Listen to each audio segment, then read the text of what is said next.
क्या हो अगर कोई इंसान अपने ही परिवार का सबसे बड़ा दुश्मन बन जाए। आज मैं आपको एक ऐसी कहानी सुनाने जा रहा हूँ जो सुनकर आपके रोंगटे खड़े हो जाएंगे। ये कहानी है 2021 में रिलीज हुई American crime thriller girl in the basement की। एक पिता जो इंसानियत की हदें पार करता है और अपनी ही बेटी को 24 साल तक बेसमेंट में कैद रखता है। ये सिर्फ एक फिल्म नहीं बल्कि एक ऐसी सच्चाई है जिसे जानकर आपका दिल दहल जाएगा। तो चलिए बिना वक्त गवाए शुरू करते हैं इस फिल्म का रिकैप। कहानी की शुरुआत में हम देखते हैं सैरा और उसके पिता डॉन को, जो सैरा की बेटी मरी को अस्पताल ले जा रहे थे। मरी की सांस कम होते हुए देखकर सैरा गाड़ी तेज चलाने को कहती है। जब वो अस्पताल पहुंचते हैं, डॉन सैरा को चेतावनी देता है कि उसे मुंह बंद रखना होगा। मरी का इलाज शुरू हो जाता है पर उसकी हालत कुछ ठीक नहीं दिख रही थी। कहानी 20 साल पहले चली जाती है और हम देखते हैं कि सारा अपने परिवार के साथ डिनर कर रही होती है। सारा डॉन से पार्टी में जाने की इजाजत मांगती है, जिस पर डॉन गुस्से में उसे मना कर देता है। इसे देखकर बाकी लोग भी घबरा जाते हैं। असल में डॉन एक गुस्से वाला और हमेशा अपने परिवार को कंट्रोल करने वाला आदमी होता है। रात को सैरा चुपके से अपने बॉयफ्रेंड क्रिस के साथ पार्टी में चली जाती है। डॉन को ये बात पता चल जाती है और वो काफी नाराज हो जाता है। पार्टी में सैरा और क्रिस काफी डांस करते हैं और बाद में अकेले समय बिताते हैं। सुबह जब सारा घर आती है तब डॉन उसे रोक लेता है और उस पर चिल्लाने लगता है कि उसे ऐसा नहीं करना चाहिए था। ये घर उसका है और सभी को उसके हिसाब से यहाँ रहना होगा। जिस पर सारा कहती है कि जिस दिन वो 18 साल की हो जाएगी वो ये घर छोड़कर चली जाएगी। अगले सीन में हम देखते हैं कि सारा अपनी माँ और बहन से कह रही होती है कि जैसे ही वो 18 साल की हो जाएगी वो ये घर छोड़कर भाग जाएगी और एक जॉब ढूंढकर पूरी दुनिया घूमेगी। डॉन चुपके से ये बात सुन लेता है और बेसमेंट में एक सीक्रेट रूम के अंदर चला जाता है। 3 महीने बाद सैरा ग्रेजुएट हो जाती है।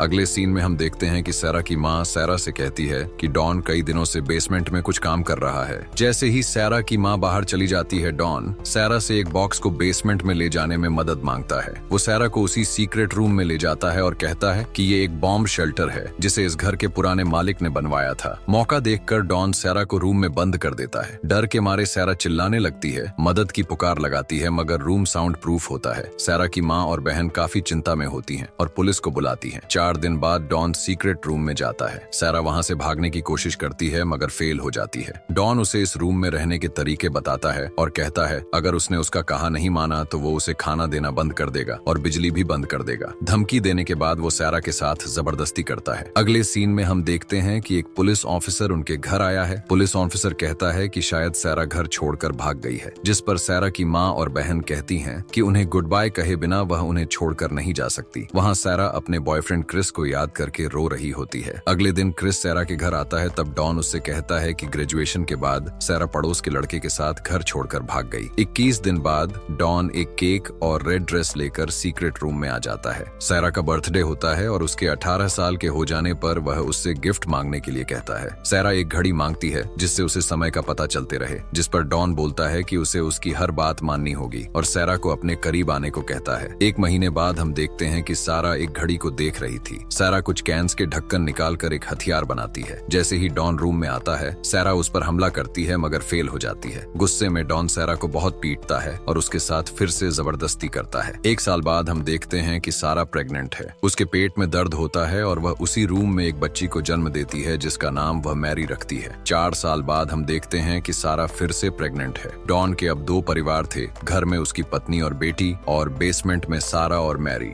सारा की माँ अभी भी सारा को ढूंढने के लिए कहती है मगर डॉन उसे मना कर देता है। क्रिसमस के दिन डॉन एक पुराना टीवी लेकर सीक्रेट रूम में चला जाता है, जिसे देखकर सैरा और मरी काफी खुश हो जाते हैं। कुछ साल बाद सैरा को एक लड़का हो जाता है जिसका नाम होता है माइकल। हम देखते हैं मरी बीमार हो जाती है मगर डॉन उसे डॉक्टर के पास ले जाने से मना करता है। फिर रात को सैरा अपनी बीमार बच्ची को कहानियां सुनाकर सुला देती है। अगले सीन में हम देखते हैं क्रिस को, जो सैरा की वापसी की राह देख रहा था। सैरा की बहन उससे बात करती है और कहती है उसे शक है कि सैरा के गायब होने के पीछे जरूर डॉन का हाथ है। सैरा फिर से प्रेग्नेंट हो जाती है और अपने बच्चों का ध्यान बाहरी दुनिया से हटाने के लिए उन्हें खिलौनों में उलझाती है। अगले सीन में हम देखते हैं कि सारा की माँ और बहन डॉन से लड़ाई कर रहे थे और सारा को फिर से ढूंढने के बारे में कहते हैं और कहते हैं वह उनसे कुछ छुपाने की कोशिश कर रहा है। सैरा की माँ और डॉन झगड़ने लगते हैं और डॉन गुस्से में वहाँ से चला जाता है। डॉन बेसमेंट की चाबियां वहीं भूल जाता है। सैरा की बहन चाबी उठाकर बेसमेंट में तलाशी करने चली जाती है। डॉन उसे यह करते हुए हुए देख लेता है और उससे चाबी वापस ले लेता है। सैरा की बहन रोते हुए कहती है कि जरूर उसने ही सैरा के साथ कुछ किया है। अगले सीन में हम देखते हैं सैरा को एक लड़का हो जाता है जिसका नाम होता है थॉमस। सैरा डॉन से विनती करती है कि तीसरे बच्चे के लिए इस रूम में जगह नहीं है और वह थॉमस को उसकी माँ को दे दे। अगली सुबह सारा की माँ को दरवाजे में एक बच्चा और एक लेटर मिलता है जिसमें झूठ लिखा होता है कि वह और उसका बॉयफ्रेंड इस बच्चे का ध्यान नहीं रख सकते, इसलिए सारा की माँ इसका ध्यान रखे। बास्केट में एक और नोट होता है जिसमें सारा मदद मांग रही होती है, पर यह नोट डॉन को मिल जाता है। वह बेसमेंट में चला जाता है और सारा पर चिल्लाता है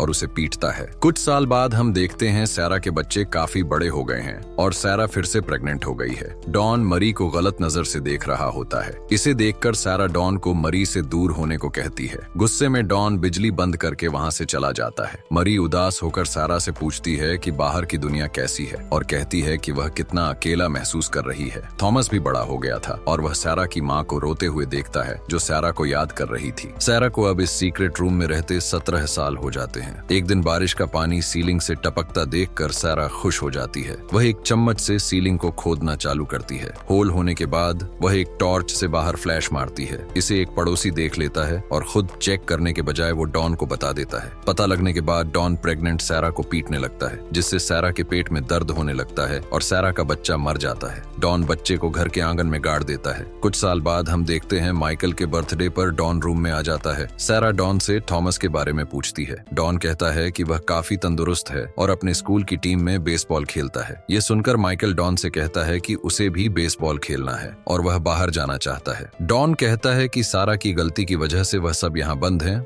और वहां से चला जाता है। माइकल और मैरी सारा से झगड़ने लगते हैं और कहते हैं कि यह सब उसकी गलती है कि वह बाहर नहीं जा सकते। सारा गुस्से में चीजें तोड़ने लगती है और क्रिस को याद करके रोने लगती है। माइकल और मैरी सारा से माफी मांगते हैं। सारा इमोशनल होकर कहती है कि अब वह सच सुनने के लिए तैयार है और उन्हें सब सच बता देती है कि डॉन असल में सारा का पिता है और वह उन दोनों का भी पिता है और कैसे उसने सारा को इतने सालों तक बंद करके रखा है। यह सुनकर मरी की तबीयत खराब हो जाती है। सारा कहती है कि वह माइकल और मरी से बहुत प्यार करती है और सब डॉन की गलती है। अगले सीन में हम देखते हैं कि डॉन और माइकल की लड़ाई हो जाती है क्योंकि डॉन सारा से बदतमीजी कर रहा था। डॉन फिर से बिजली बंद करके वहां से चला जाता है। कुछ दिनों बाद हम देखते हैं डॉन को नौकरी से निकाला जाता है, इसलिए सारा के परिवार को संभालना उसके लिए मुश्किल हो जाता है। इसलिए वह उन्हें मारने का फैसला लेता है। वह कार के धुएं को वेंटिलेशन में छोड़ता है जिससे वह सब मर जाए। तभी थॉमस गैराज में आ जाता है और डॉन से कहता है कि उसे दूसरी नौकरी मिल जाएगी और सब कुछ ठीक हो जाएगा। यह सुनकर डॉन अपना मन बदल लेता है। कुछ दिनों बाद घर पर थॉमस के मैच जीतने की पार्टी चल रही होती है, मगर मरी काफी बीमार हो जाती है। डॉन के आ जाने पर सारा मरी को हॉस्पिटल ले जाने को कहती है, मगर डॉन मना कर देता है। सारा डॉन से भीख मांगती है कि अगर मरी को हॉस्पिटल नहीं ले गए तो वह मर जाएगी और वह किसी से कुछ नहीं कहेगी और डॉन को मना लेती है। माइकल को रूम में बंद करके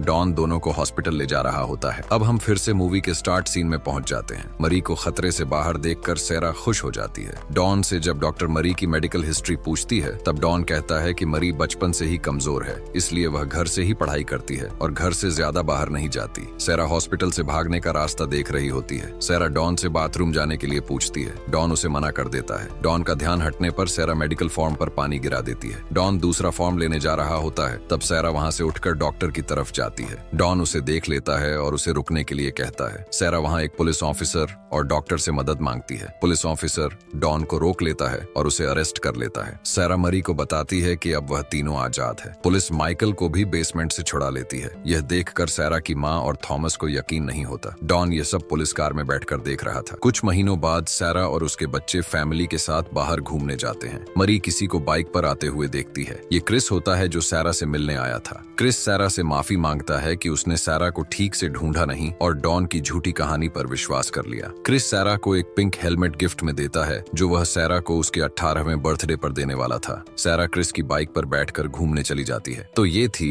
गर्ल इन द बेसमेंट की दिल दहला देने वाली कहानी। एक ऐसी कहानी जो हमें सोचने पर मजबूर कर देती है कि कभी कभी राक्षस हमारे आसपास ही छुपे होते हैं। अगर आपको ये रिकैप पसंद आया तो वीडियो को लाइक और शेयर करना ना भूलें। ऐसी ही और शॉकिंग और इंटरेस्टिंग मूवी रिकैप्स के लिए चैनल को सब्सक्राइब जरूर करें। मिलते हैं अगले वीडियो में, तब तक के लिए अपना ध्यान रखें और सुरक्षित रहें।